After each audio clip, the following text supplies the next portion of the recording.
healing, connection, and honest conversation around emotional wellness, trauma, and recovery in our communities. At the Initiative for Cognitive Therapies and Mental Health, ICTMH, we believe that change begins in the mind.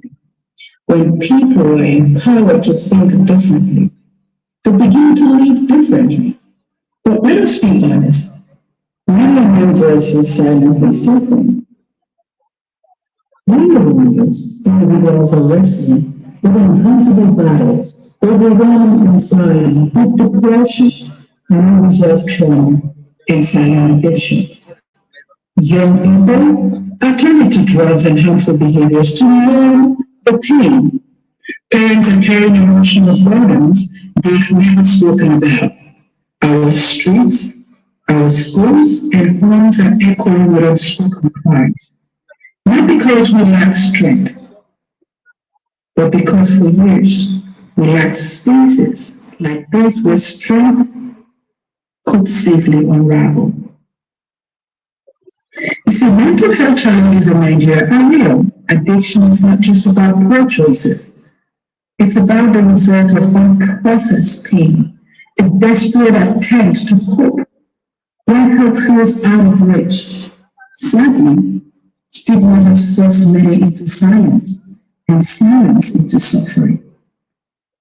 Too often, national well-being has been shaped by systems that neither understand our history nor value our humanity. Many of the narratives imposed on us have stripped our people of voice, agency, and hope. The result? A nation rich in talent, but bound by mental strongholds and emotional chains. This event is more than just awareness, it is about restoration.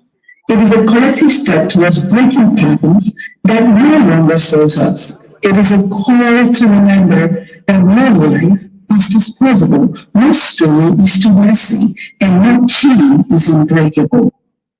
We are here today to say, enough of silence. We will speak, we will heal, but most importantly, we will rise. Because when we talk about the mind, we take back our future.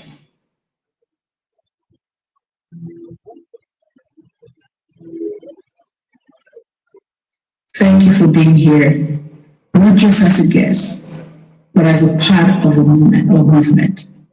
My people, my papas and my mama, my brothers and my sisters, Mama, I come talk to today. I want to talk about something women need to hide. And I call it the mental health. I don't come here by mistake.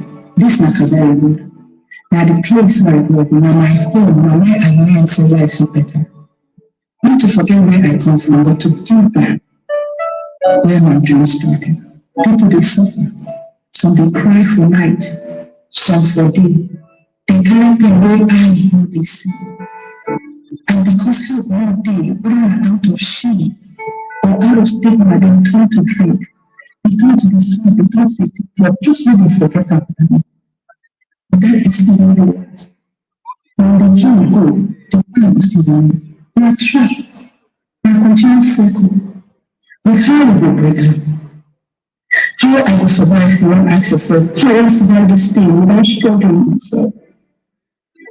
See, mental health will be only for people shout for wood.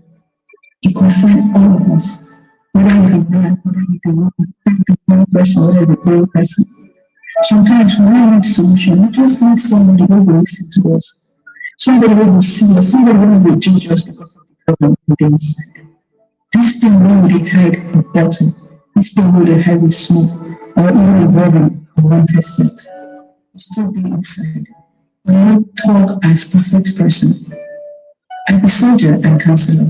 But we too they cry. We too they ask for help. That not the weakness. That not wisdom. So I ask you today, what in the break you? What in the shame you? Speak out. You're not there alone. We bring this mental health outreach come with them. We bring them on your step because we hope saying it will still help. Help still there. And support there. You see violence for Kazare. We see hunger, we see pain, but we also see kindness. People like National they give us food when we get. They're not showing us. They say when we get the money, bring out. That is mental wellness. That is community together. Some of us carry shame from things that God push us to do what they don't want to do. But don't die in silence. Shame not supposed to lock your mouth. Talk, reach out. Don't be everything we need. Yes, time will get through. But while they wait, we will become the change. We will return to the time when nobody cares for neighbor. When we look after another mama pikin. When Papa guide the young boys for the street. Please safe until they fall stone. But inside, we dey break. Depression will get face. Suicide will get plan. Life push people, but we still push them back. So we beg you, resolute hope, reclaim your voice, refuse to hide. You matter, your mind matter, and your healing matters. The way for ICT world, we will start meeting every young person, every papa, every mama feels seen. We hear them, and we help them with their mental state. Thank you. May God bless us as we heal together. How can I stay safe until we talk again?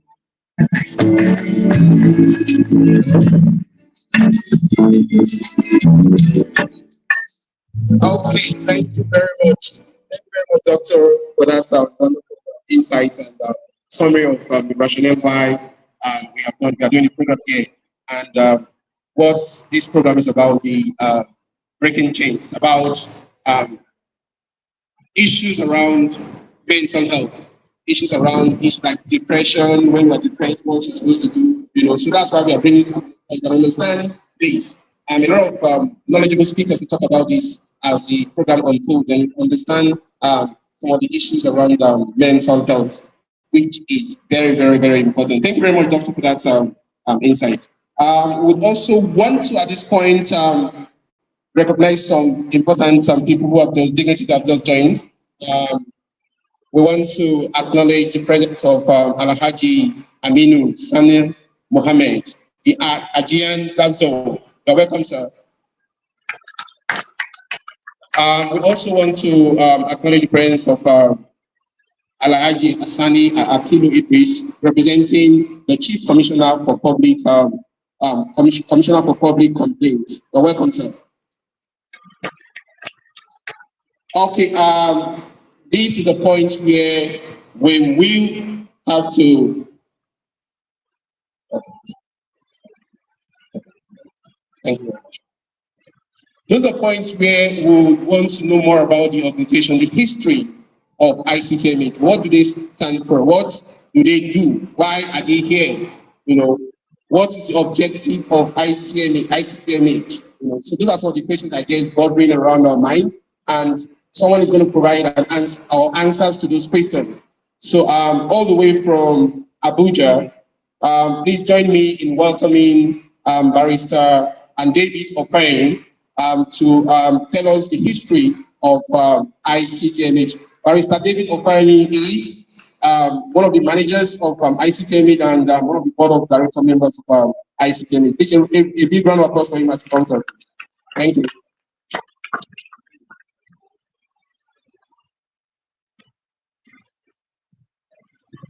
Thank you, MC. Members of the high table, permit me to stand on the existing protocol because of time. And we have loved to have this transmitted in Hausa. As the choice of this venue, the choice of this date is symbolic. The focus is on the youth who are going to be our leaders tomorrow, and the ravaging menace of the theme of today's occasion, abuse of substance, awareness, and outreach. It's my honor and privilege to stand before you, give you a brief history of ICTMH ICTMH's full meaning is Initiative for Cognitive Therapies and Mental Health. It is a vision conceived by our president, Dr. Mrs. Okolo Stephanie. It is my deepest honor and privilege to welcome you as we reflect on the journey of our beloved organization, Initiative for Cognitive Therapies and Mental Health, ICTMH. A journey not born out of wealth or power, but of compassion and conviction, unshakable belief in better Nigeria and the world at large. Our president and founder, Dr. Stephanie Okolo, is a U.S. Army Major, professor and clinical psychologist of repute, a person whose heartbeat is struggling for the voiceless, the forgotten, and the neglected. She believed that change does not begin in the boardroom or ballot. She believed that change does not also start and end with promises from, as we do have from our politicians and our leaders. It begins in the hearts of people who care deeply enough to act. While in the US and after leaving Nigeria in 2005, her heart of human kindness did not live with her. It remained behind at Kazaure Road in Kaduna State, Nigeria, where she bonded as a little girl with people across ethnic, religious, and age groups. Her relentless outreach, even while in the US, addressed rising youth issues like homelessness, growing hunger, school dropout syndrome, and due to economic hardship, and the worsening mental health that is associated with all these negative vices. A question rang continuously in her mind: if not me, who? If not now, when? With no major backing, only from consultations with like-minded individuals, a burning vision. We gathered few friends. Some of us here gathered too, formed the initial formation of this organization. I can see smile coming from Dr. My pleasure. A question one would ordinarily love to ask: why Kaduna State? Dr. Stephen Okolo is from Akwa Ibom State, married to Anambra man. But now, this age, with our exposure, it doesn't matter where you come from, as far as you are a human being. With faith driven by simple goal and profound determination to restore dignity, provide opportunities and give hope where it seems lost. The Initiative for Cognitive Therapies was born against all odds. In preparation for our outreach program in Kazaure Road, a survey to understand community perspective of mental health and existing health-seeking preferences. The survey, I would like to let you know, was essential to step in laying the foundation of culturally grounded mental health intervention.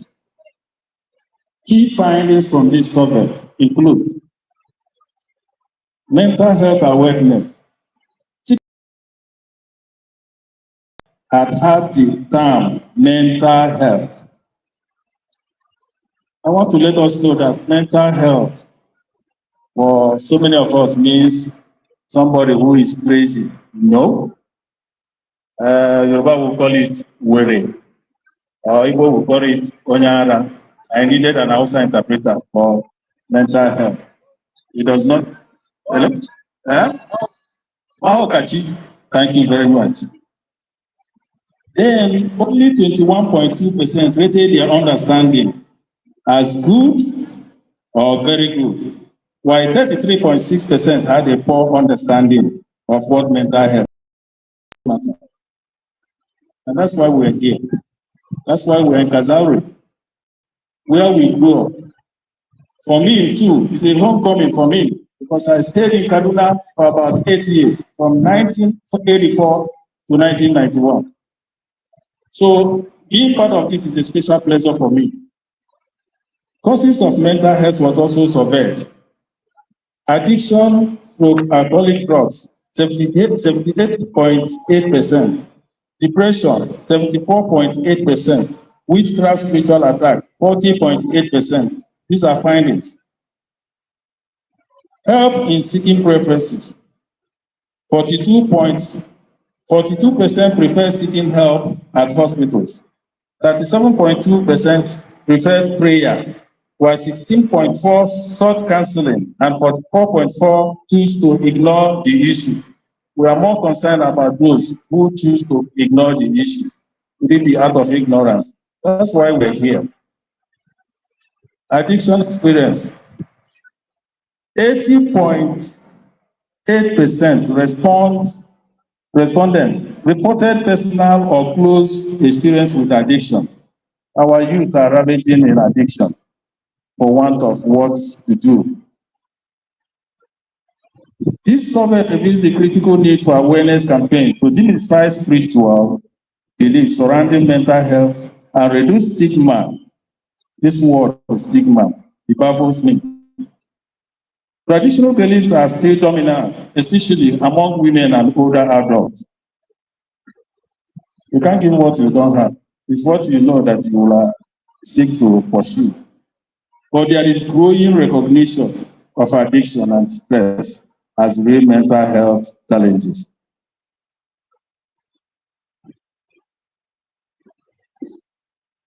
Moving forward, based on the survey outcomes, we will conduct community education sessions, partner with faith and traditional leaders to train them as mental health allies, create accessible care pathways to linking prayer centers, clinics, and counselors.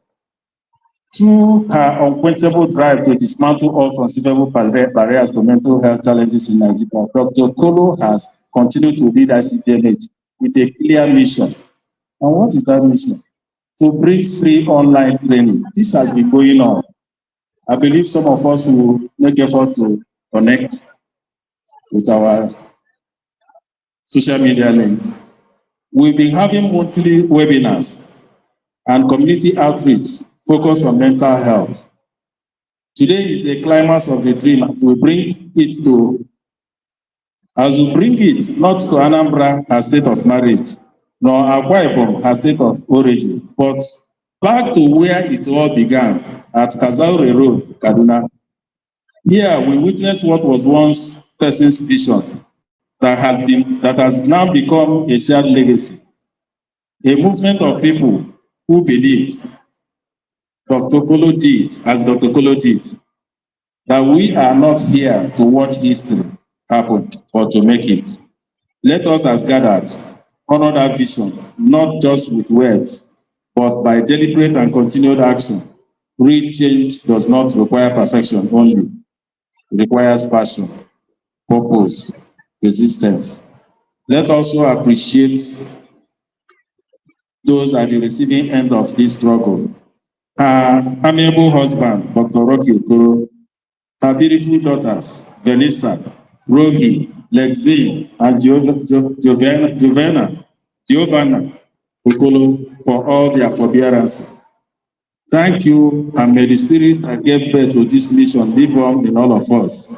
May God bless you. Long live Kazaure Community, Kaduna. Long live Federal Republic of Nigeria. Thank you.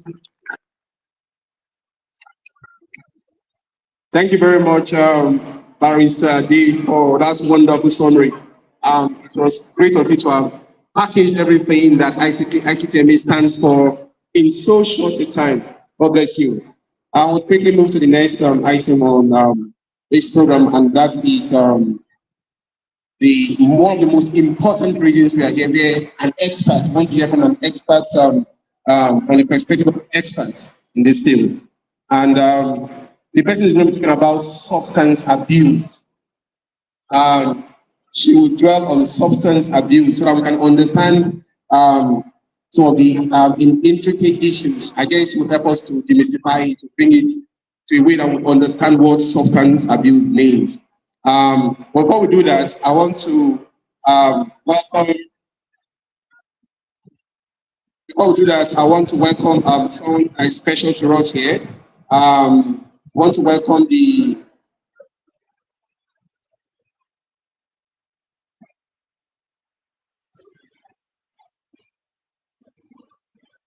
We want to acknowledge the presence of the divisional police officer, Magajin Gary Police Station, a frontline security officer committed to community policing and public safety in Kaduna State, in person of Yusuf Abdullahi. You're welcome, sir. At this point, I'll have to give the microphone to her perhaps because it will not be proper for us to under this space. We want to give the microphone to Dr. Hafizat for us. Good morning, everyone. The day has started. I had hoped to get this done earlier. My name is Dr. Nafisa Hayatuddin. I'm a psychiatrist. I beg pardon me. In the Hausa? Ko yi da Turanci wanne? Kowanne ko yin Hausa in haɗa Turanci da Hausa. Ina ga abin da za a yi kenan domin mu fahimci juna. Thank you very much to everyone for coming. Ina miƙa godiya ta ga kowa da ya zo wurin nan. A koda yaushe a aikin a asibiti, ina aiki a asibitin Barnawa ne. Mutum nawa suka taɓa zuwa asibitin? A nan, show of hands. Thank you, sir. Thank you. Mutane da yawa ba su taɓa zuwa ba. Har mutanen da ke zaune a cikin Barnawa. Many people. Thank you very much, sir. Thank you. Mun gode, sir. Thank you. Har mutanen da ke zaune a cikin Barnawa. Some people live in Shagari locus, just opposite the hospital. But they've never entered. They've lived there for 20 years, 30 years, and they've never entered. Can you guess why? Why? Why? Is that what? They thought it's for madness people. Hey, madness people, Abi. It's the stigma, is it not? It's the fear, Abi, that somebody will slap you, somebody will injure you, will box you, Abi, and then everybody wants to shy away from anything to do with that facility. But do you know that those people that you think are mad in quotes are just one out of 100 people that are walking around with mental health problems? Just one. Anywhere you see a madman in quotes, somebody that is walking on the street, Kwana Abola, Abi, talking out of sense, that's just one out of 100 people that are walking around with mental health problems. What that brings me to is that 1 in every 4 people. How many of us are here now? We're up to at least 200, Abi. 1 in every 4. That means at least 50 of us in this, at one point in time in our lives, we will come down with a mental health problem. Every family, let's take the Oyinbo definition of family, isn't it? Nigeria, they say father, mother, and 4 children. Go. That's 6 people. It means that in every house, you have at least one person that will come down with a mental health problem. Is this a problem or not? It's a problem that concerns each and every one of us. We're here today to talk about substance use, isn't it? I heard the reports of the survey, very, very interesting, honestly. Abin da survey din, dan binciken da abin da ya nuna, very interesting.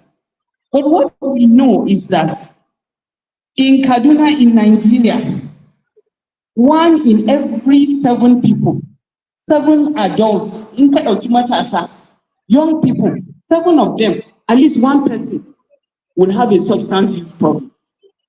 1 person. It may not be severe, like addiction, as we say it, isn't it? Like the one that is, once you see the person, you know that there's a problem. problem. The person is smoking, the person is using something or the other. But that means that many people are walking around with this problem and they were not able to do something about it early. And that's why we're here. Let us be able to identify these problems early or prevent them. Ko ba haka ba? The best solution to something is to prevent it. Let it not even start in the first place. This brings me to my children here. Let me come to them. Please don't mind me. I always like to engage people when I talk. I don't like talking alone. I talk a lot. Psychiatrists, we talk a lot, but thank you very much. Please, I hope you don't mind. Do you mind if I give you the microphone, Abby? Please, I want you people to help me and tell my parents and my sisters and brothers that are in this case. Why do you think young people use substances? Why? Can you tell me? Peer pressure. Any other, and she said peer pressure. Any other reason? Family background. Please, can you clarify what you mean? Some engage in addict because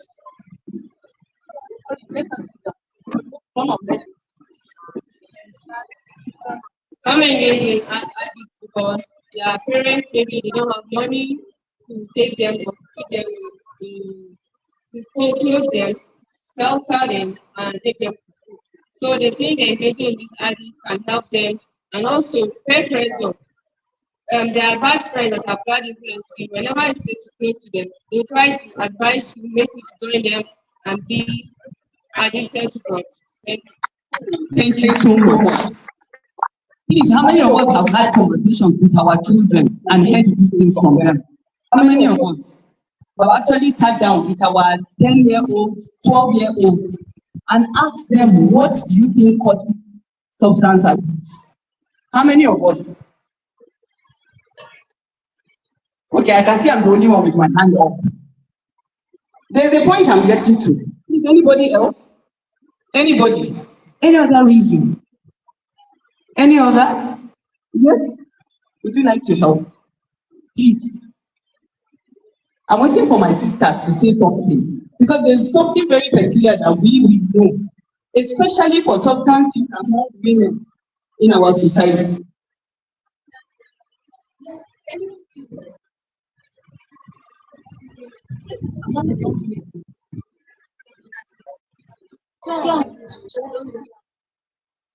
Yes, because they see other people want to feel confident. Okay, I say why some people take substances because they want to feel among people like, and some they want to feel confident of themselves. Like, I can give an example. Because one good area wanted to talk to a lady, and because of he doesn't have confidence to talk to her, he had to take something to boost up his confidence to approach her. Thank you so much. Very, very important. What she said was that peer pressure, wanting to belong, wanting to, how do I say, boost their self-confidence and self-esteem. That's another reason. Any other thing, my children? I would like to add what you said about family background. Like when you ask the question, girl, any parent sit down and talk to their kids? Nowadays, it's very rare for parents to sit down with their kids and discuss with them. So, students or children feel uncomfortable, and maybe they have a pain. They have to say it without one friend that is bad, and then you start giving them bad ideas. I would like to encourage parents to listen to their children, understand them. I believe that if there's a mutual understanding between the parent and children, there will be no harm of drugs. See, a round of applause for this. I may not look like I'm old enough to give birth to, but I actually have children in university. Please, please, are we listening to them? Are we hearing what they're saying? These are people that are facing pressure day in, day out. They see it among those ones that they went to nursery school with, among their neighbors that they ate together and they sat together. We are hearing them. They are telling us what we need to be doing. Thank you. Ma, I'll talk about frustration, like when their parents don't believe in them and always telling them they are useless, they don't have use in life. Also, when their children see their parents taking drugs, they also want to practice that. Give a round of applause. Thank you so much. There are some things I wanted us to pick from this exercise, isn't it? The truth of the matter is that these children, before they start, they know. Do you understand? They know. And what we know as scientists is that our research has shown us that most people that use substance, can we get the age they start? What age? Can I give our parents? What age do you think they start? Started from 15 years. Very interesting. Anybody with a different age? Everybody, sir? Most of the boys that the number was like 60 years. Thank you very much. Okay, children answer now. How many? How old do you think? 7, ma. No, not 57. What age? Any different opinion? Please, are we identifying something? Are we seeing something that me I'm seeing? What we are seeing is our mindset. Do you understand? Our thinking as parents. When we were younger, it was not like that, isn't it? People at 7 years, 8 years, they don't smoke, they don't drink. Why would they do this? Abi? But are you hearing what they're saying? 7 years, 8 years. What our research has shown that most of them by 11 years. 11 years, what class is that? Primary school, Abi, JS1. Primary school, JS1. What that tells you is that pressure, that peer pressure that they talked about, that frustration, that low self-esteem, that, how would I say, pressure that they're dealing with, bad influence, not getting advice from the right people, all that is primary school. Abi, it is primary school. So what that means is that our target is no longer going to be secondary school if we are talking about prevention. Am I wrong? Abi, we need to start early. We need to do it earlier than at secondary school because those that will become problematic, they would have already started. Most of them would have already started before getting to secondary school. Now, some of the things we identify, isn't it? Because it is when we know what causes these addictions that we will know how to prevent them or to call the problem when it starts, isn't it? Please, abeg, pardon me for the politicians that are here. I'm a public servant. Maybe I'll be sacked tomorrow. But the truth of the matter is this economy is harsh. Am I wrong? Wallahi, anybody surviving is just going inch by inch, day by hour by hour. Everybody is frustrated. That's the truth. However, as parents, we have a responsibility. The frustration that they talked about, pushing children to use substance, for parents to abuse children, shut them up. You don't know anything. Oh no. Am I wrong? We the parents, we know when we dash out at our children. We know. It is when we are frustrated. Abin duniya ya ishe ka ana ta kai wake ta kaya. And remember our people, I don't, please pardon me. My people, I always think we did not we're not yet ready. Because man that is managing small money is to hard work. Am I wrong? I am against you. Please pardon me as I say. However, we have a responsibility to these children that we give birth to. See the small exercise that we do. They are the ones telling us what the evidence is showing. I said it earlier. They know. But because of our mindset and our culture and our belief, we believe that certain conversations, if you talk to children about it, it's like you are opening their eyes to it. So they already know. They already know. And they knew it from the street. Please, between God and man. Would you rather your children learn things from unreliable sources than from you telling them the one that is proper? Which one will you prefer? Which one? For them to pick the knowledge on the street, or they should pick it from reliable source? You tell them yourself so that you guide them appropriately. You advise them, you bring them closer to you. What am I getting to? It means that the family is the root, isn't it, of the society. So if we deal with these issues at the family level, then a large number of these children will have more shock absorber for the society, for the peers, for the bad influence, for the neighborhood. They will have more shock absorber so that the thing will not lead them to one. That is what we need to carry, and that is the message we need to carry. They mentioned something about children that are not cared for, even children that are physically on the street.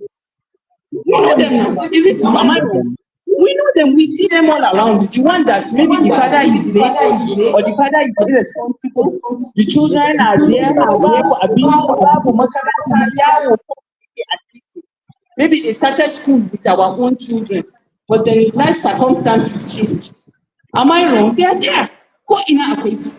And they are the ones that will not come here. Am I wrong? The people that will come here and sit down and hear people like us talking, ones that have support and some security.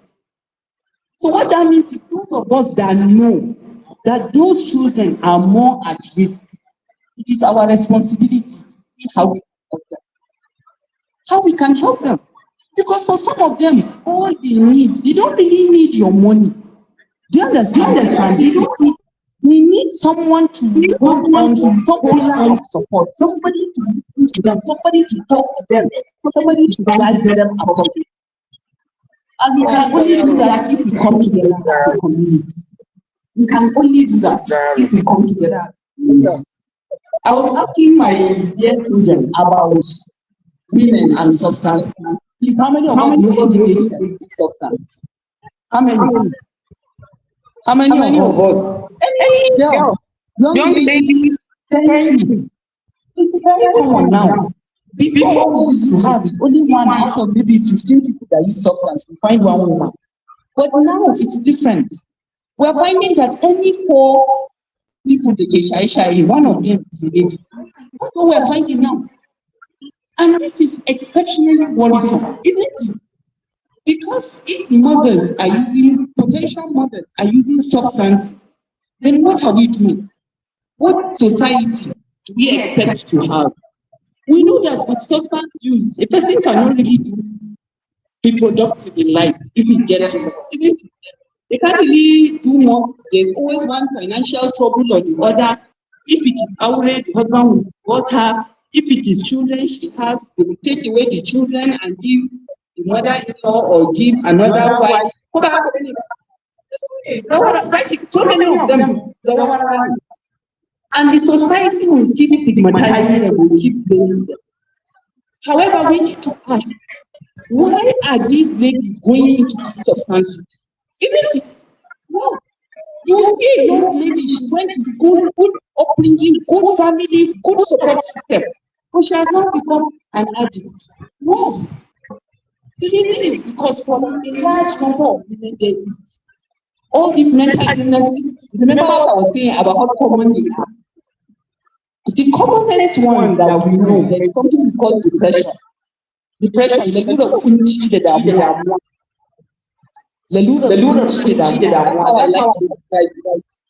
Depression, very common among women and largely unidentified. Many people will not be able to say that this one is depression and she needs treatment. The first thing, if she complains, they will just waye bai da damuwa kowa da kake gani ta kan shi yake ai kai ma ki je ki yi haƙuri. But me ɗaki shi yasa inda ke mai yoyo, am I wrong? The way you can handle pressure is not the way my father can handle pressure. It's not. We're all designed differently. Kowa da nashi strength, kowa da nashi weakness. So for a large number of women, they are depressed or they are anxious. But because nobody will listen and understand what they are going through and help them. What would they do? Because depression and anxiety are tare da rashin bacci comes because the person will not be sleeping. I know the number of times my husband people come and say ciwon kai ne kawai ya kawo ni. And then by the time you start talking, you now find out that no, this one is ciwon kai, this one is depression, or this one is anxiety. Rashin bacci shi ya kawo ni. Kawai bana bacci ne aka ce min. That's usually what we hear. But then by the time you now interact, you now find out that no, there is a mental health problem. Akwai lalura a wurin wanda ke buƙatar magani. So when they don't know where to seek help from, the next thing is somebody will advise them. Ki ɗan sai codeine ɗin nan, in kika ɗan sha, za ki gani off za ki. That's what they tell them. And before you know it, well, will she now take it tomorrow again? And then daga nan shi kenan addiction will now start. Ko wata kunci da bakin ciki kuka kullum in ta je gida ta kai ƙara me za a ce mata ki hakuri gidan auren ki ƴaƴan ya zaki da su zaki bar su zama a titi ne menene or it's even financial mijin yana da gata kina cikin wadata son kowa kan wanda ya rasa amma what you say and then you send her back. Maybe he's torturing her day in from morning to night. That is you have to deal with you. Only her knows nobody is listening to her objective. She look for solution. When I should look for solution. We are created as human beings. When there is a problem, we should look for a way. And some go into addiction, some go into substance use. What does this bring me to? I think I have started talking about it. Oh, so I think I've started talking about it. What can we do about it? I think we can work out some of it, isn't it? As individuals, as parents, we must talk to our children. Let's talk to our children. Let us be the ones in that primary school to tell them that this is what you're likely going to need. When we interact with them, we should build their self-esteem. We should make them feel confident. Yaro ka aminta da shi ba aminta irin na blind aminci ba, because sometimes some of our parents that's what they do. A child has misbehaved and then you are not trying to discipline the child or to tell the parent. The mother will come out, that is the mother. Tashi ce don gani koma wa ai ƙarya ake magana shi da ake magana. Ba irin wannan ba. Yes. They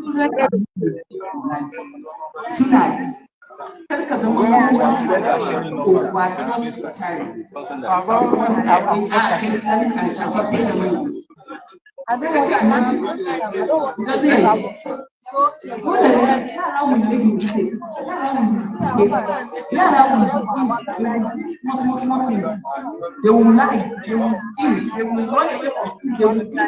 They think that it is normal. However, how you handle it when it happens, she will make a bump and it has to until the time. This is primary prevention. I mean, what we can do at the home, what we can do at the community. Maybe my children will tell us again what can we do as a society. What do we can do again to prevent people from using substance?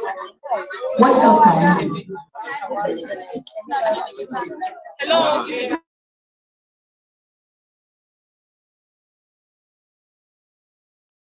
They replace children in very something common and something that is so they want that impact of it. Very well of how you watch very much the kind of content you take in. When I say do your own in the house, but you don't monitor what type you listen, what would be taught on Facebook and Snapchat on Instagram. If you don't do that one on your own, you need to kind of what you want. Thank you. For parents to always give their children listening ears, like they should encourage them. They should always open up to the children. They should always talk to them and know what's going on around them. Okay, I would say minding what they do in front of their children. Like minding what they do in front of their children. And also, whenever they feel like they something bad, instead of them using their mouth, kicking them, like they should just encourage them, like my child, egg and stuff like that. They should just be their ears. Parents should not prevent their children from being disciplined. When they misbehave, let's give them the appropriate punishment and then bring them back by encouraging them to do better. Thank you so very much. Please, a round of applause to all of them that volunteered to speak. Thank you, but I'm running out of time. But quickly, please, each and every one of us, we have a role to play.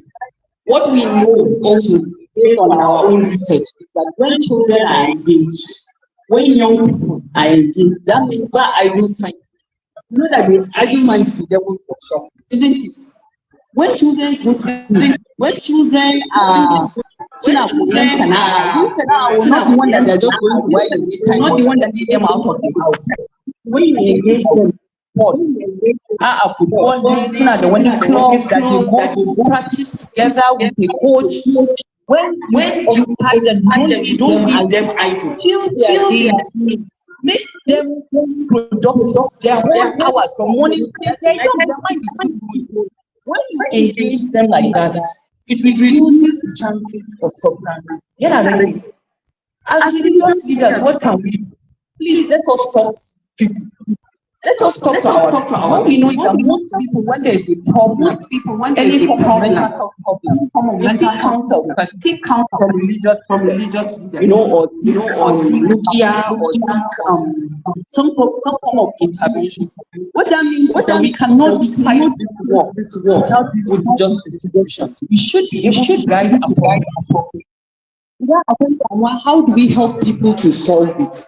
Let us keep an open mind. Be a supportive community.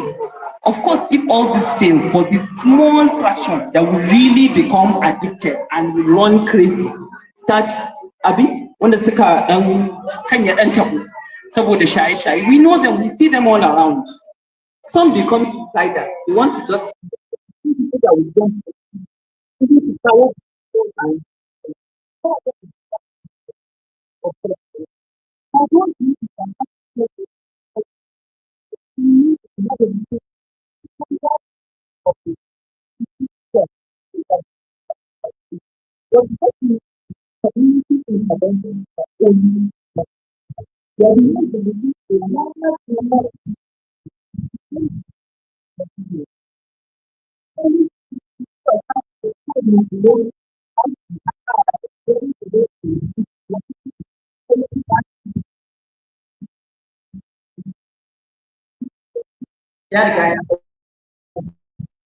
That's it. For us, I think in conclusion, because of time, I said, me, psychiatrists, we talk too much. We are always talking. Thank you very, very much for all the things today, and there is always at the end of the tunnel. Thank you. A round of applause. Dr. Magisat and Jack today. We did very well. In fact, engaging the young ones here, that's very, very good. Thank you so much for that. Now, there's going to be a dance drama by Betty Queen International School. Yes, but before then, we've been graced with the presence of Alhaji Shehu Tijani, the Churaman Zazo, District Head Kakuri. Let's put your hands together for him. And he's also here with the Wakili. Put your hands together for him. Now, Dr. Dave was talking about, Dr. Dave, you did talk about the causes of mental health problems, and you talked about witchcraft, which they cause mental health problems. And you also talked about, there's a part that you didn't talk, women, they cause mental health problem well. You understand? Like my wife, they affect my mental health. I know they do anything. My wife use kilishi, she wants to scatter my mental health. If I don't buy kilishi, I'm in trouble. You understand? Women, my wife, make her bribe her. And money. If you don't give women money, your mental health is in trouble. Now, like, I'm telling you. Okay, now moving on. Let's bring on the Betty Queen International School students for the dance drama. Are you ready? You're not ready? Okay, if you are not ready, we move on. Okay, let us hear, please, because that's the next. Okay, stage drama, not dance drama, but drama the inside of it. Okay, no problem. There's going to be presentation of a stage drama and not dance drama. Yes, you're ready. Let's just watch attentively. Thank you so much.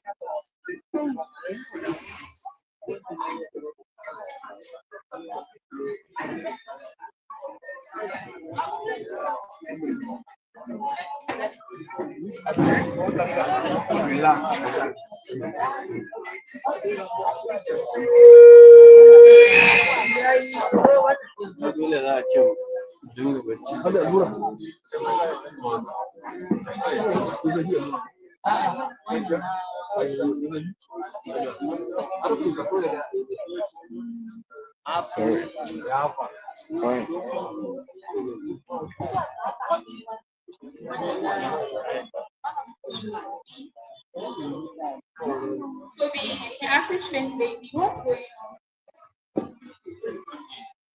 I don't know, Amina. Just tired of everything. Sometimes I feel like escaping. Escaping how? What do you mean? Hey man, what's up? Are you coming or what? You guys are waiting for you now. It's time to chill. I was just about to go. Yeah. Go where? Sammy, what are you guys into? Relax, it's nothing. Just something to take the edge off, Help us feel good. Should try sometimes. No, thank you. I feel good the natural way, not with drugs. Amina, it's just once. Everyone's doing it. I won't get addicted. That's what they all say, Toby. But one time can change your life forever.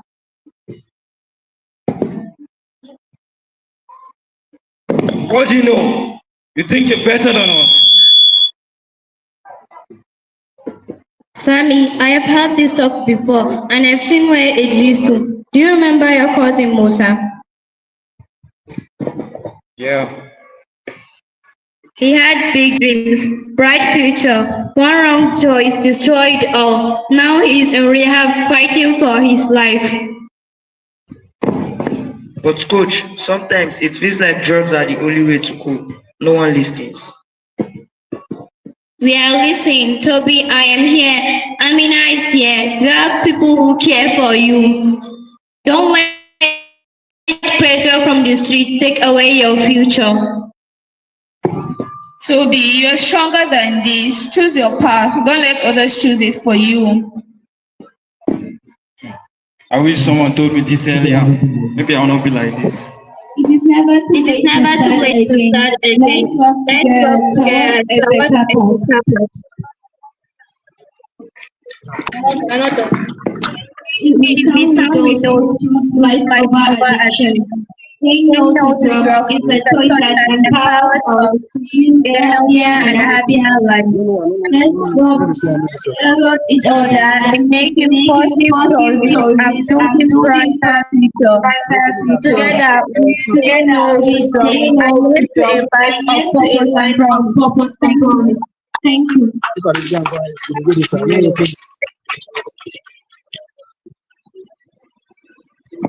Another round of applause Another for round them, of please. applause for them, please. Yeah, that's Yeah, very that's very straightforward. straightforward and straight to the point. Now let's just Now go let's just go to the next. to the next, and I'll be All bringing on Dr. Zaini Abdul Wahab. taking We'll be the taking the effect of substance substance of general health. abuse on Please put your hands general together, health. please. Please put your hands together for me. Please go on clapping, keep clapping, keep clapping, keep clapping. Okay, thank you so much. Thank you so much. Thank you for having me. Thank you. Um, Um, Assalamu Assalamu alaikum. alaikum. Peace be upon you. Thank you for having me. I'm saying you have I'm Dr. Hussein Yao. um, Um, Dr. Peter Hayatuddin has Dr. started Latifa Hayatuddin by telling us clearly where that. this issue starts. As you can see, if you want to take away any particular group, you catch the leader first. When you catch the leader, you make the subject become submissive to you. This is largely where this problem starts. Once it catches the brain, any other thing will definitely deteriorate gradually because the brain keeps flooding and keep asking you to take this particular thing. This is what these drugs do. My part of the discussion here is to talk about the effects of this drug on the body. Right from the brain, you can see that these drugs causes depression and eventually depression leading to all sorts of mental decay, and then eventually psychosis and death can also result from this. Another thing that these drugs does to the body, depending on the health of this individual, because a lot of these people may not be youths. They could be adults that are trying to run away from one particular thing that is affecting them or the other. They engage in things like this. This substance that people abuse are called variously different kinds of names. They are mind-bending drugs, and when you start consuming them, they urge you to keep taking and taking and taking. As Dr. Nafisa told us, this particular events are usually not detected early. So it's you. If somebody is depressed, you may not even know if it's among you. Eventually, he keeps taking this, and he keeps deteriorating. But what I tell my patients sometimes is this: when your child or whoever is around you begins to act in the way that you know is not the way he acts, I think that should be the first point of call to advise or even carry this person to the hospital. Because in the clinic, we see a lot of things like this. Some do not know because in the long run, these people develop all sorts of things. We've seen people that come to the hospital because they've taken a large dose of this drug. They come with convulsions and even stroke. Managing this particular kind of patients are entirely not easy.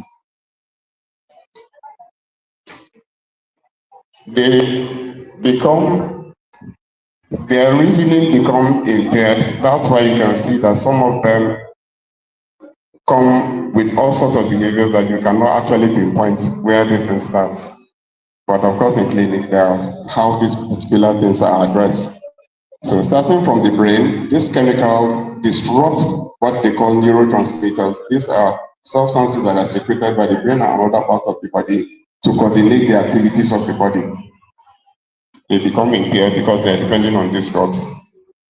Coming down to the lungs, we did not mention this substance of abuse are many, including cigarettes that you take, including so many other things that we think we know clinically and things that we do not know.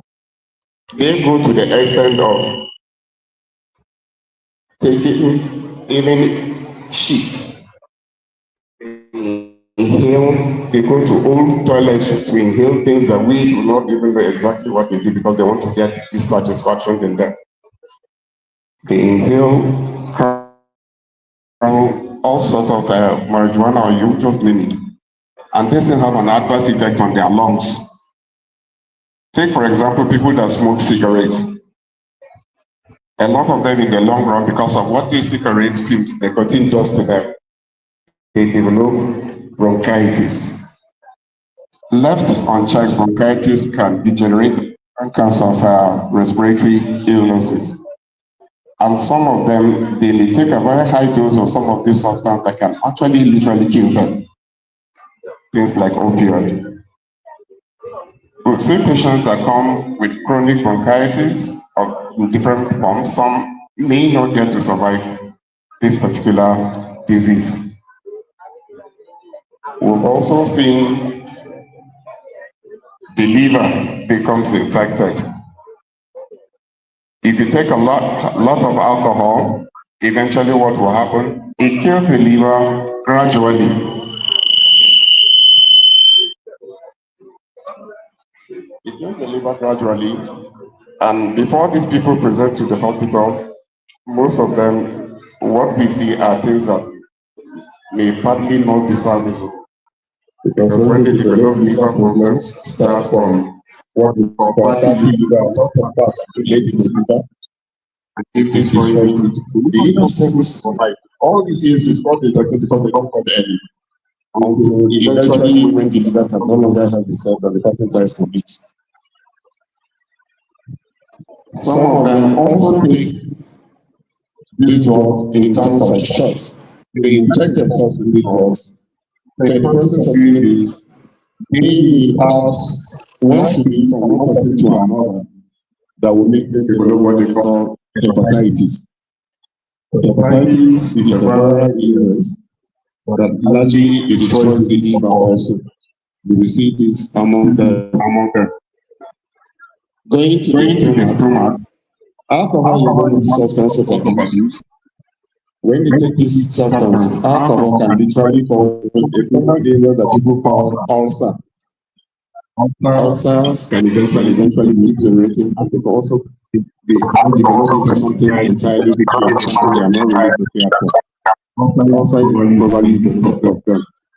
When an ulcer goes chronic, eventually the person can perforate. That means there will be it will puncture a hole in the stomach and the person may literally bleed to death if it is not helped. We also move to the kidneys, the renal system.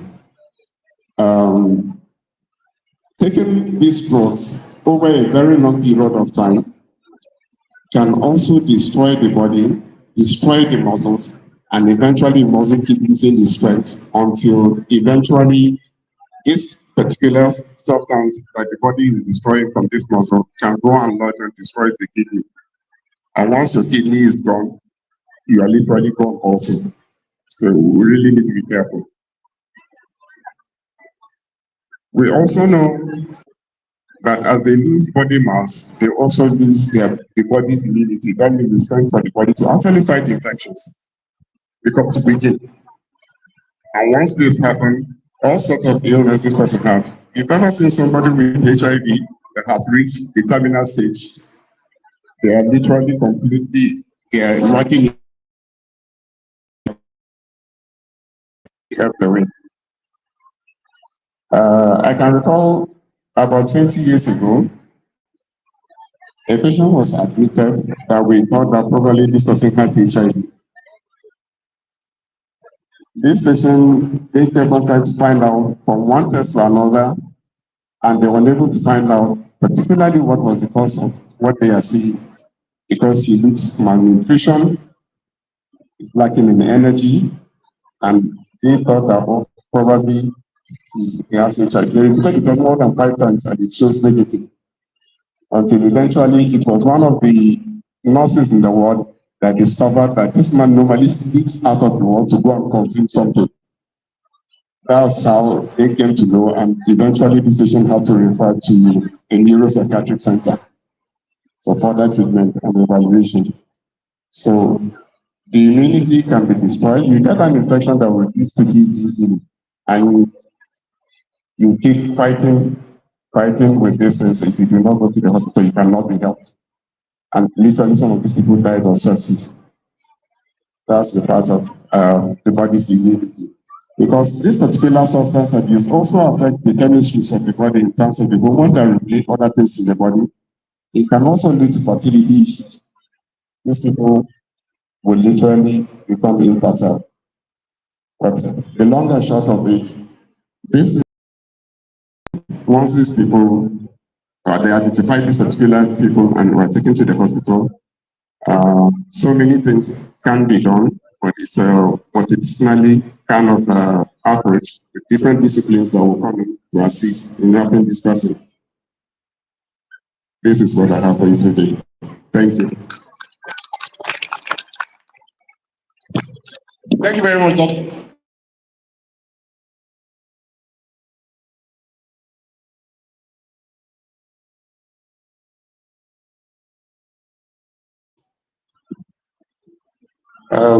It's literally all organs, but particularly the brain. That's why my opening statement just went straight to once you capture the leader of a gang, you know completely this person cannot stop himself from doing what we feed the system. So the brain is the first thing that shows this effect. And then eventually the person keeps consuming something that literally keeps destroying him until he can no longer solve himself. Thank you. Come and ask a question. He said she has a question for you. Second question. You said drug addict cause ulcer, so I just want to know what kind of ulcer it is. Thank you for that question. What we mean by a cause ulcer, that you should understand one thing clearly from the beginning. Drug addiction, whether you call it drug addiction, substance abuse, or you call it also what is called substance use disorder, as they're popularly called also, uh, involves so many substances. It could be cigarettes, it could be alcohol. These particular things are well documented in the cause of ulcers. So alcohol, apart from destroying the liver, can also be a source of what will cause these ulcers. Apart from the common thing that you know in the community. Thank you. Give a round of applause, Dr. Hussein Abdul Wahab. And the young doctors that asked those questions, well done. Thank you very much for those very important questions you asked. Those are the points where we will have to quickly continue to ride on what we have discussed related to mental health and substance abuse.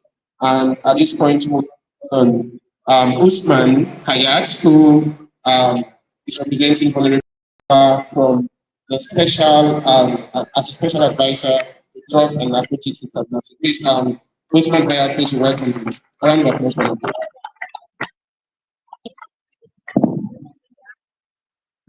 A very good morning to Your Excellencies, Your Highnesses, our parents, and everyone here. My name is Usman Ali Harachi, and I bring the special greetings of the Special Advisor to the Governor on Drugs and Narcotics Control. He would have wanted to be here by all means, except for the fact that some pressing official engagements came up. He was here earlier.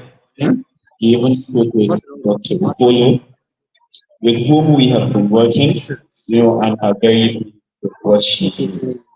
So Dr. Nafisa and Dr. Hussein have spoken about what we are here today to do.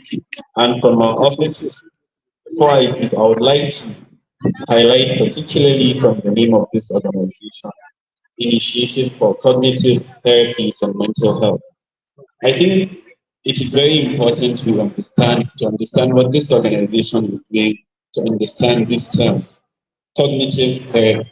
It is basically using therapy and medical and scientific methods to change the behavioral patterns of people that are harmful to them. And in doing that, let me share with you a very personal story. About 11 years ago, I was diagnosed with a very relatively rare spinal cord issue. It came with a lot of pain. I have seen many doctors and medical practitioners, and it changed so many aspects of my behavior. This pain, sometimes I could just wake up and see myself immobile, unable to move because of the kind of pain and the medical implications of this condition. And because of this, it is primarily stationed on the neck. So because of this, I grew a change in behavior while I was constantly twisting my neck. So you would see that maybe in a minute I'll twist my neck about 10 times. This is from the trauma that at any point I could go immobile. So I felt the pain I feel on my neck could always translate to immobility. Until when this was my belief and this became a behavior. Then I started seeing a physiotherapy professional, and he asked me, "What is making you do this constantly as a behavioral pattern?" I told him my fears, I told him how the trauma came about, and he took me through certain measures. He spoke with me, and I came to understand that really there are other things I could do as alternatives to twisting my neck, which was one, not solving the issue, and two, on the negative effects on my spinal cord. So this changed me. And this is basically what the cognitive therapy is all about and why we are here. In relation to drug abuse, in relation to particularly the work we do at the Office of the Special Minister to the Governor on Drugs and Narcotics, we understand that many young people and other demography of the citizenry resort to drugs because they think they don't have any other solution. They take it as a last resort. From the interaction with the students, you could see that yes, they have problems, people have problems, but people think there are no other ways. So they resort to drugs because drugs temporarily, even though temporarily, take away the consciousness of the problems we are facing in reality. This was a similar problem I was facing in my organization. I thought I didn't have any other solution than to be twisting my neck. Young people, until I spoke to someone, until someone put me in a professional, young people and people who are addicted to drugs face similar pattern of, you know, thinking it's a dead end and thinking they do not have any solution.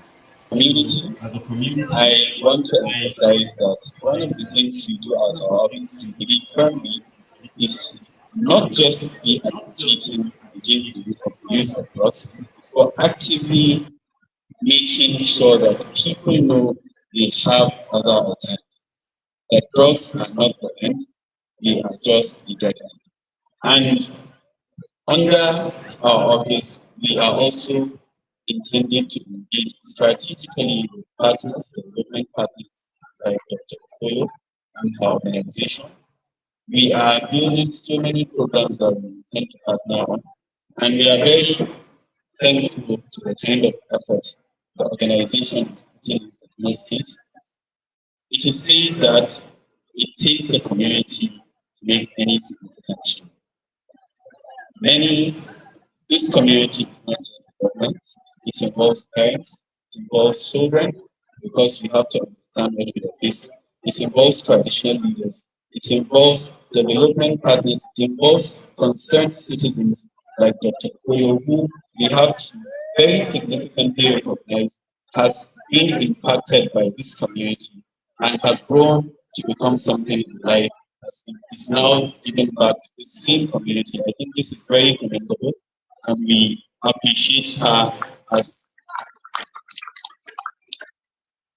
as members of the Kaduna State government, and we want to assure this organization, Dr. Okolo, that under the leadership of His Excellency the Governor, we take, and part of the sustained agenda, we take healthcare and human capital development as a key priority.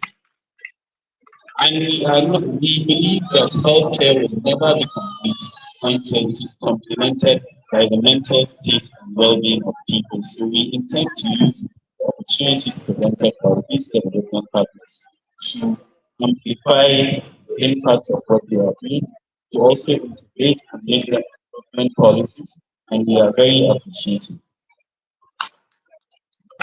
While mentioning my representation, I didn't mention the reason why special advisor was not here in person to deliver this. Some days ago, I was sitting with him when he had a call with Dr. Polo from the US. He told her he wouldn't, very sadly, he had an engagement in the Harcourt scheduled for today. So he would likely not be able to attend. But because of the importance he places this, he cancelled that engagement of Port Harcourt, which was almost inevitable, and told her yesterday that he would be here certainly. Only to get a notification again yesterday that he had another inevitable engagement scheduled at the government house. And you know how official engagements can take a toll on the occupiers of offices. But despite that, he was so committed to be here that he came early in the morning, exchanged pleasantries, heard about what is going to be done, and even spoke on a video call with Dr. Ukonu from the US before he took his leave to attend to the government house teachings. This is just to show you the commitment of the special advisor, but by extension, it is also to show you the commitment of the government and the leadership of His Excellency the Governor on taking the very important this kind of initiatives that directly impact citizenry and make sure our communities rise above our costs. With this commitment, I am very happy to say that we are 100% into every kind of partnership that will come out of this organization and many others around the state and beyond that will bring our people relief and make sure we make Kaduna great. Thank you very much, and I wish everyone all the best.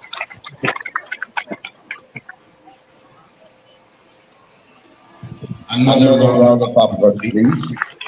Thank you so much, Usman Hayat. This is solidly tuned in for the special advisor to the governor of the Kaduna State on drugs and narcotic control, Umar Baba Dambeli. Now we're moving on, and I'll be bringing on Imam Mushbauddin Muhammad Raji. You'll be talking on religious perspectives on substance. And please put your hands together for him as he takes the stage. Keep clapping, keep clapping, keep clapping. Thank you so much.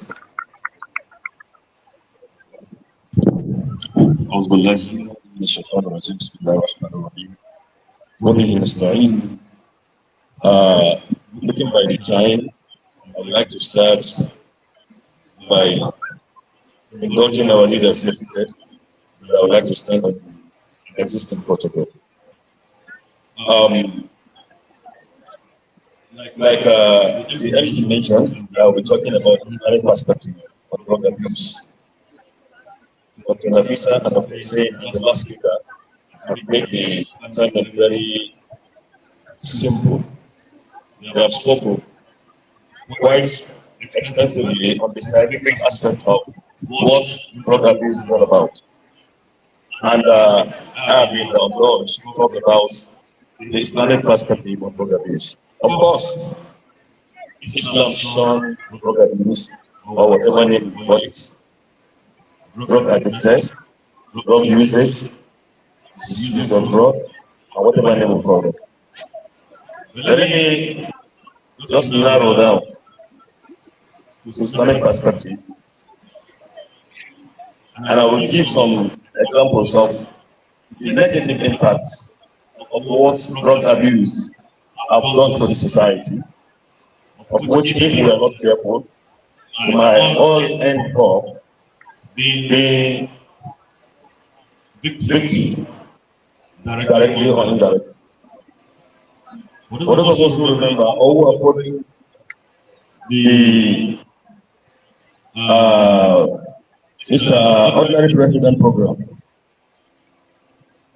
like 2 or 3 weeks now, there is a case going on about a woman in Manufashi that burns down a house that does not belong to her husband, neither to herself.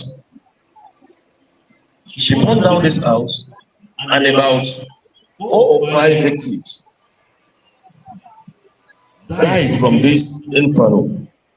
And what was the reason behind this burning of this house? Because her husband is about taking another wife.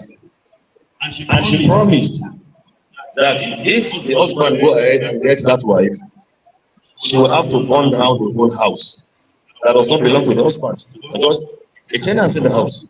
But unfortunately, she put fire into the house at midnight, and the neighbors were affected, not even her, not even the husband.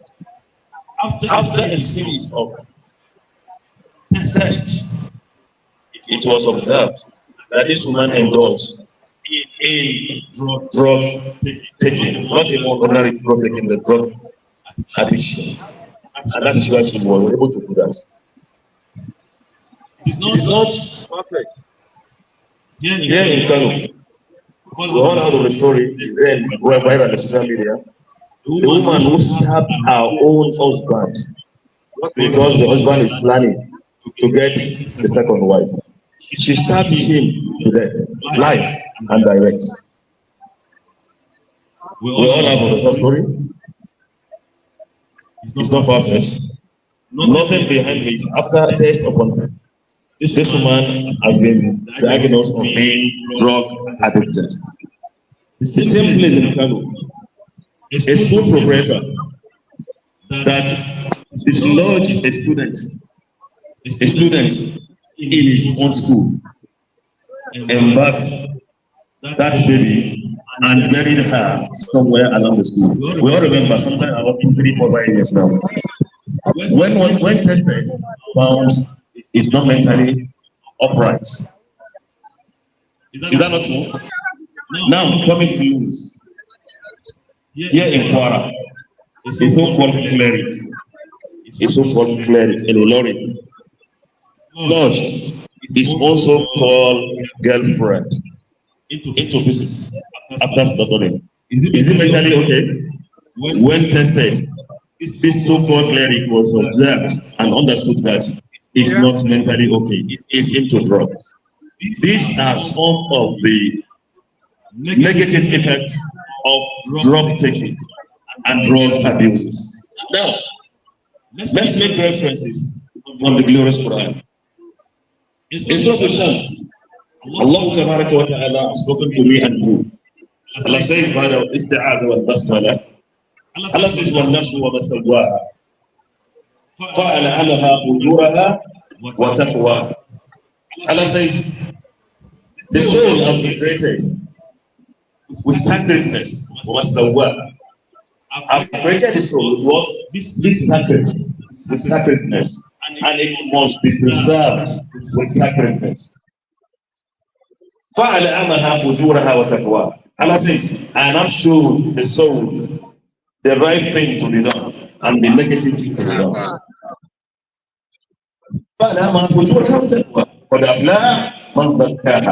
That's who choose to put the right path, to choose the positive one, has actually succeeded.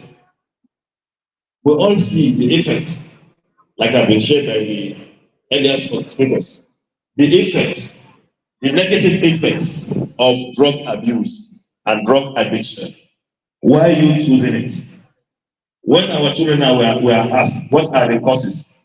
They were talking about peer group. Me, I see it as societal. Why is it Nigeria, that we're having this prevalence rate. When Barrister was giving the statistic, I was amazed. I was shocked. Why this prevalent rate? Why the rate continue to rise every day? It's not reducing, it's rising every day in the house. Initially, it used to be the youth alone. Now, go to houses, discover that housewives are into drug abuse. Housewives, the so-called housewives, are into drug abuse. The younger ones, our children are talking about age limits. They were talking about 7, 8, 11 years now. Where are we headed to? Islam shunned this. Allah told me and you in Surah Al-Baqarah, verse 195, وَلَا تَلْقُوا بِأَيْدِيكُمْ إِلَى التَّهْلُكَةِ وَحَسِنُوا إِنَّ اللَّهَ يُحِبُّ الْمُحْسِنِينَ. Allah says, don't put your hand into what will destruct you. Shun destruction. Go away from it.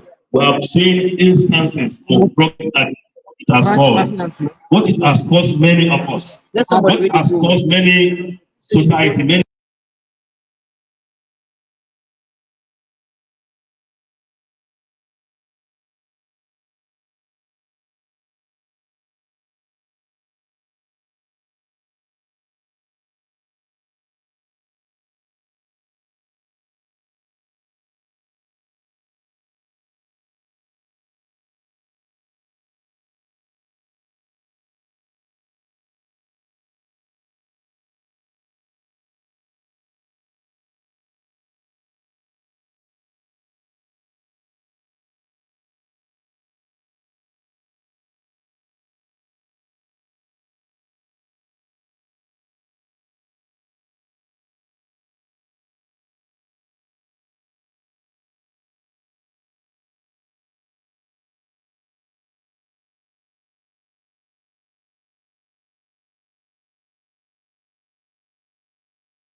majority of us are upright. We don't indulge into this substance like we are doing now, like we are misusing now. They will be relieved of most of the job they are doing. If you will be relieved of many problems, is it the Yahoo issue? Is it crimes? They will be relieved because most of these crimes, the factors are from where? They are from this addiction of the thing. Even lawyers will have lesser job to do. Judges will have lesser job to do. They will be free a little bit. I would like to put finally to the notes of our leaders and stakeholders. Yadda muke kokari idan ma'aurata za su yi aure yanzu, wanda za a ce a je a yi gwaji na HIV ko? A je a yi gwaji na menene, blood pressure, blood whatever, blood group. Yanzu a tabbatar yanzu duk wanda za su yi aure a je a yi gwaji na shaye-shaye. Drug addiction is very important. Assalamu alaikum wa rahmatullahi wa barakatuh.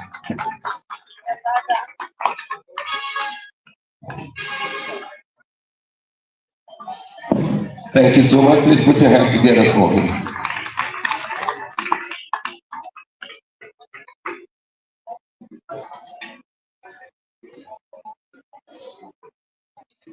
Okay, now we'll be taking the goodwill message, and alongside the goodwill message, food will be served because food is ready.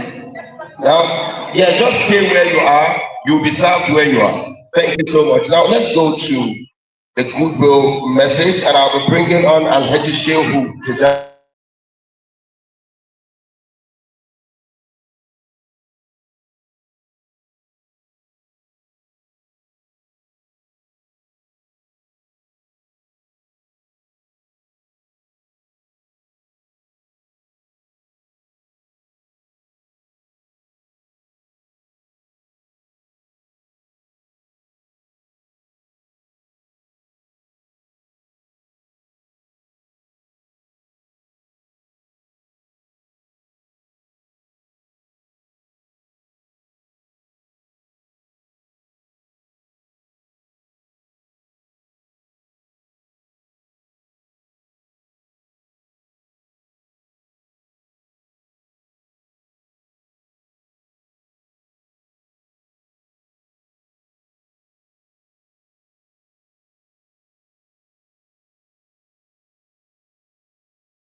other.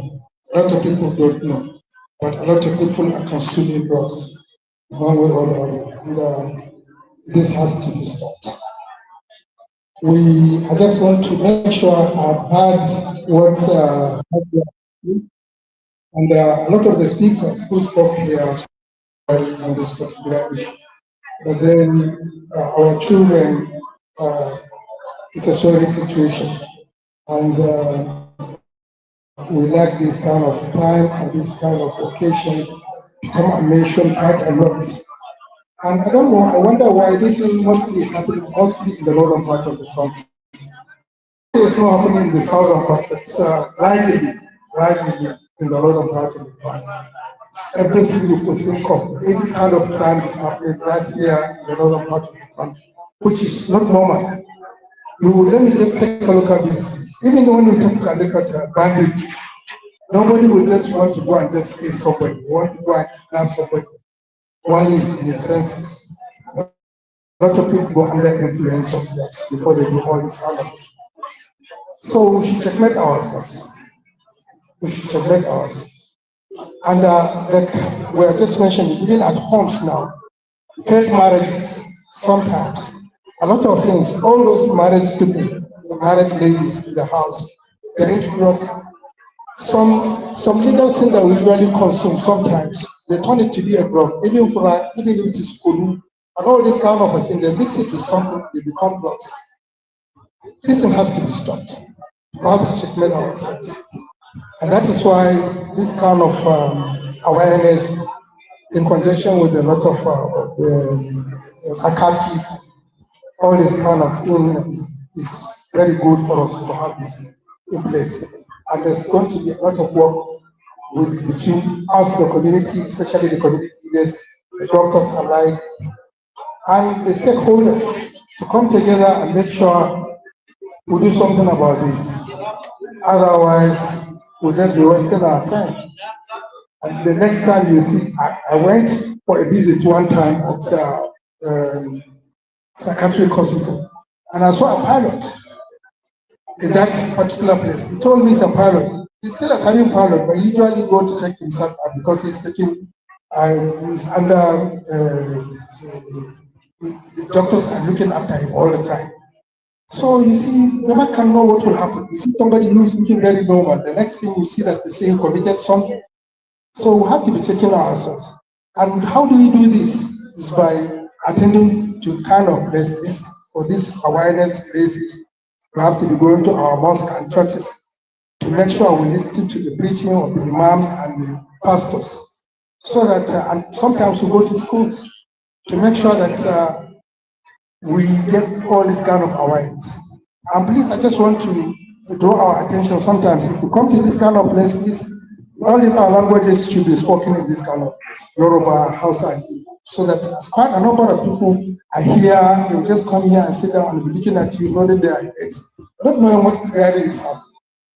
So on this note, I'm just here to represent. Now, as I came into this place and I was told this is what is happening, I wish you a successful deliberation, and I wish you success.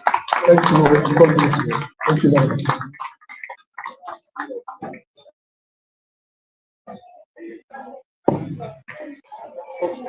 Okay, now we're on to the point where we'll be presenting certificates, and our daddy here will be presenting to Dr. Nafisa a certificate. So please get it ready so that we can just do that quickly. You'll be presenting to Dr. Nafisa Hayatuddin is a certificate. Okay, and after that, he's also going to present to Betty.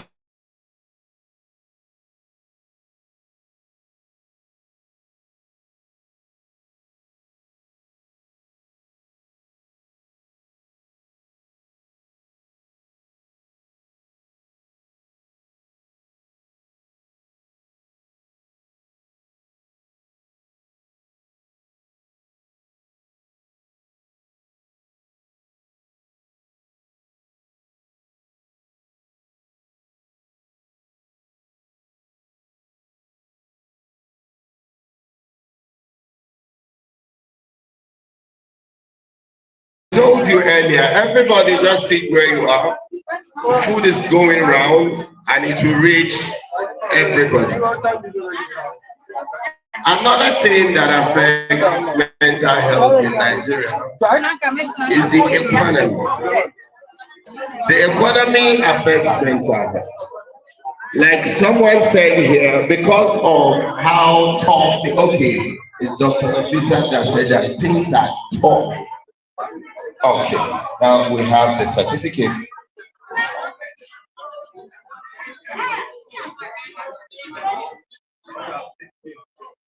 Okay, now I think that's the reason why the certificate is being presented, because based on reports that Dr. Nafisa Hayatuddin has been helping, supporting training at the ICTMH, and that's why this award, this certificate is going to her. Why the certificate is awarded to Dr. Nafisa. Congratulations, congratulations to Dr. Nafisa for having this award. We will continue to assist. Thank you so very much. The next certificate is to Betty Queen International School.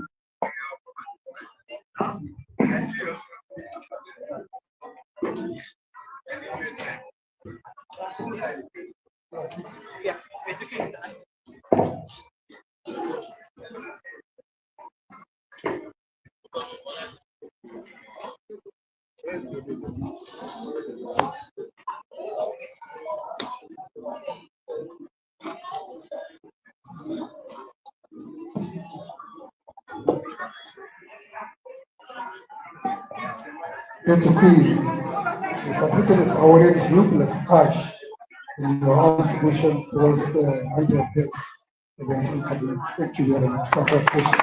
Look here, look here, look here, look here, look here, look here. Look here, look here. Thank you.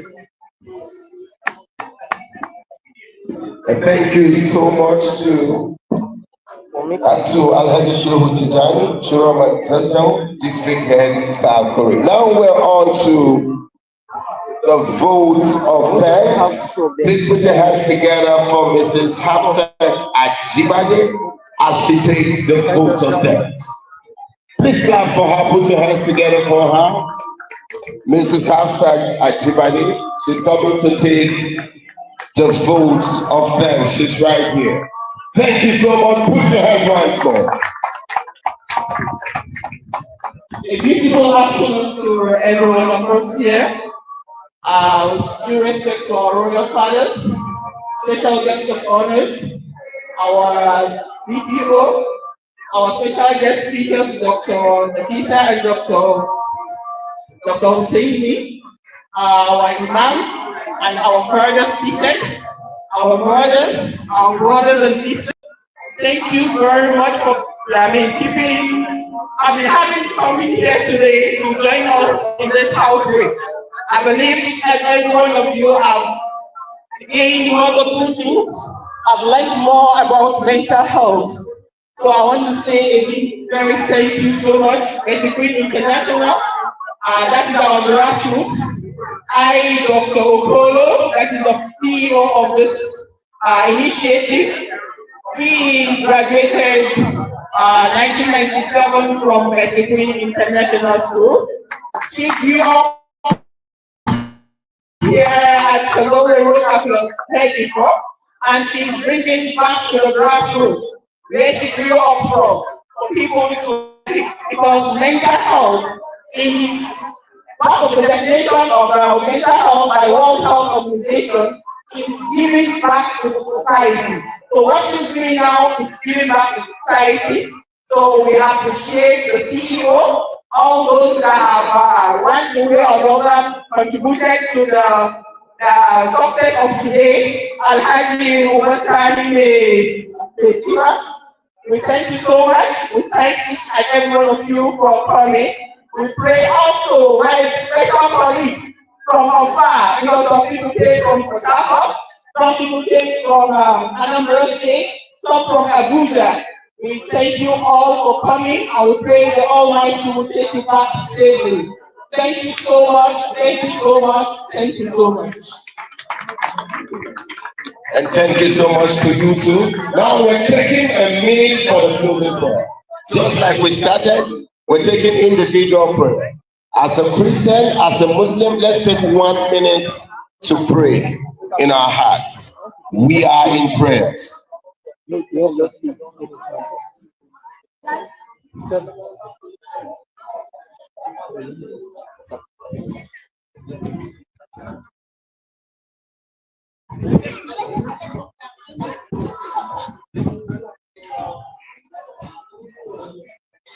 Okay, and we all say Amen and Amen. So we've come to the end of this event.